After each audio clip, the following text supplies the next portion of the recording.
In the chaos of war, heroes emerge from the most unexpected places. This is the story of a nurse who, armed with nothing but courage and medical supplies, defied an entire army.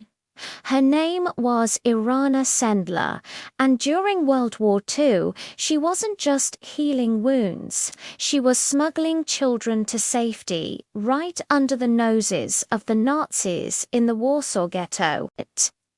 Imagine this, the year is 1942. Warsaw is a city gripped by fear. As a Polish Catholic social worker, Irena had access to the Warsaw Ghetto, a sealed-off area where hundreds of thousands of Jews were imprisoned in horrific conditions. Officially, she was there to prevent the spread of typhus. Unofficially, she was leading a secret network of volunteers to save as many children as possible from being sent to concentration camps. But how do you smuggle a child out of a heavily guarded ghetto? This is where Irena's incredible bravery and ingenuity came into play. She and her network used every method imaginable. They hid small children in ambulances, sometimes even pretending they were victims of typhus. They carried babies out in toolboxes, potato sacks, and even coffins. They used the old courthouse and sewers as escape routes.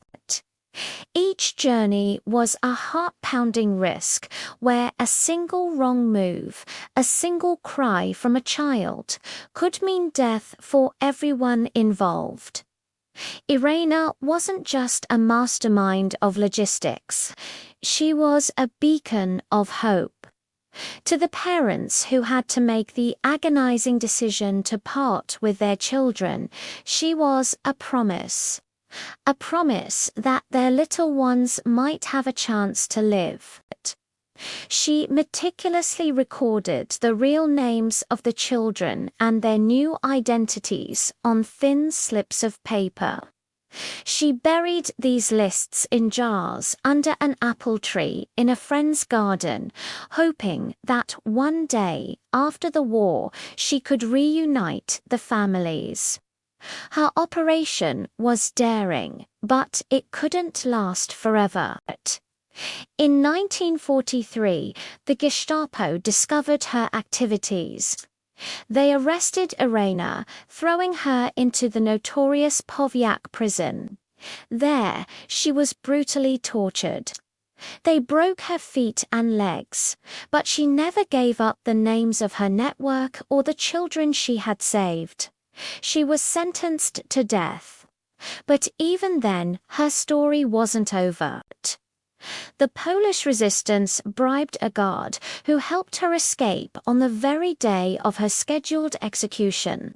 Though officially listed as executed, Irena spent the rest of the war in hiding, continuing her work under a false identity. When the war finally ended, she dug up the jars containing the precious lists and tried to find the children's parents. Tragically, most had perished in the camps. But thanks to her records, the children at least knew their true heritage. Irena Sendler saved an estimated 2,500 children. That's more than the famous Oskar Schindler. Yet, for decades, her story remained largely unknown, hidden behind the Iron Curtain. It wasn't until her final years that her incredible heroism came to light. Earning her nominations for the Nobel Peace Prize, Irena passed away in 2008 at the age of 98, leaving behind a legacy of courage that reminds us that one person, armed with compassion and resolve, can stand against the darkest of forces. She wasn't a soldier or a politician. She was a nurse who saw suffering and refused to look away. Thank you for watching. If this story moved you, please give this video a like and subscribe for more stories of incredible hidden heroes. See you next time.